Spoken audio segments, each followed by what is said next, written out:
I'd like to welcome you to the next podcast on issues in education. I'm Dennis Young. I have with me Maryam Brotine, who's the Assistant General Counsel for the Illinois Association of School Boards. Thanks for being with us. Thank you for having me. When I spoke with Lynn Himes about the Janus decision, he broke it out very clearly from a legal standpoint. But for the average person to truly understand how this affects their life in terms of working in their school district, in their particular school facility, there's a number of things to really understand much more closer. So could you explain some of those? Sure. Union members, teachers, school staff, non-union members, what they might start seeing is unions more actively trying to recruit their membership, to make it known to them why membership in the union is valuable. So I guess marketing or PR from the union side, as well as marketing and PR from the side that is a proponent and was behind the Janus decision. So for example, simultaneous to unions trying to stir up membership, you will see organizations such as the Illinois Policy Institute trying to notify people of their right to opt out of union membership. I see. And they both have big marketing campaigns going on. On the union side, for example, in Illinois, you can go to the union website and obtain a decal to put on your door that proclaims that you don't want any solicitation and that you're a proud union member. On the other side, the Illinois Policy Institute has form letters that people can issue to their unions or to their school districts if they want to opt out. Right. So there is a push and pull from both sides. And there can be a silver lining to that for the union side, in that whereas in the past few decades unions have relied largely on membership, they now have to work for it. So they may be more clearly communicating to their potential members what the benefits of union membership are. And that's where a lot of the fear comes from. And the unions in the public sector and in the school district area were prepared for this coming down, because even though the decision only affects fair share or agency fees, there may have been a lot of people who thought, well, I have to pay the fair share fee, so I'm just going to go ahead and pay the full union membership, get the full benefit of membership. Sure. And now those people may be questioning that. Right. So they do kind of have to earn it now. And there is also concern over a generational divide, whereas the younger workforce may not be as familiar with or may not have it as ingrained in their upbringing the value of union membership. So to them it might be a take it or leave it. Many of the rights that they now enjoy, which unions fought for, are codified in law, and so they may think, well, what does the union do for me? So there's a lot more marketing and a lot more campaigning going on. Well, it seems if you're a teacher, you would naturally join the teachers union. It seems without much thought, you would join the teachers union. Right. And I guess, and you mentioned very wisely that the generation shift. As there's teacher shortages, there's new people coming into the profession, they're assessing it a little differently, what's important to them and what their options are. Exactly. So, I don't know, looks like in the next 5 or 6 years we might see an interesting shift in how the unions are impacted. Yes, definitely. And I think what we're now seeing is the Janus aftermath, which is a number of lawsuits filed across the country in various state or federal localities challenging either the past assessment of agency fees. So the first question that a lot of school districts and unions had after it was, are my employees, my school district employees, or for the unions, are my fair share payers now going to come back and say, you need to reimburse me for what I paid? I see. I have a right to get it back. So there are a number of lawsuits pending right now alleging just that. There's also another series of lawsuits pending in a couple state courts challenging the what many unions have as an opt-out period. So it's akin to open enrollment in health insurance, where sometimes unions will designate a very narrow window of time. It could be a week, it could be a month, it could be a couple hours during every year where you can resign or pull back your membership.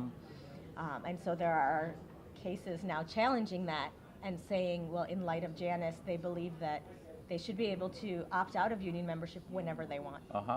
So we'll have to wait and see what happens as a result of those. Well, I'm so used to dealing with contracts and reading in not just the bold print, the fine print, what my rights are. But I understand this is really a First Amendment right. Is Yes. that clear? Yes. Clarify that for me. So in the past, the argument on behalf of unions was, well, the fair share fee or the agency fee is just that. It's a fair fee because as a union, we are doing things that benefit you as an employee, I see. regardless of whether you're a member. And the case law had come down to say that makes sense. You're doing a service on behalf of people who aren't your members, so they need to pay their fair share. But the fair share fee can't be used for political agendas. I see. So the analysis that the Supreme Court used for Janus was, this is a First Amendment issue, so even if you're just paying a fair share fee, if the union is then taking that and benefiting from it to then go advocate for a position that you don't agree with, that's a violation of your individual First Amendment rights. So that was a different analysis, and under the current court, it came down against unions. I know as I talk to school boards, as they make decisions on a variety of topics, the rule is always, well, what's best for the kids? Now, we don't know what's best for the kids necessarily when it comes to this, because there's strong arguments on both sides of the fence. Absolutely. And you have any forecast on where this may go? I don't know exactly, but I think there are a number of issues that will impact it. One is the unions trying to retain membership. As you mentioned earlier, there's a teacher shortage here in Illinois, and I'm sure across other areas in the United States.